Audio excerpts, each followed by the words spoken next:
பாதையில் கஷ்டம் அணுகிடும் போது அங்கம் வரா நான் உன்னை தாங்கினேன்.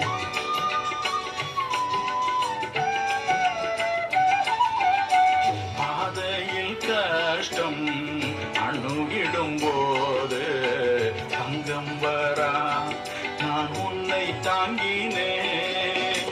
பலம் இந்த கரத்தால் தூக்கினேன் உன்னை நான் எந்த நம்பி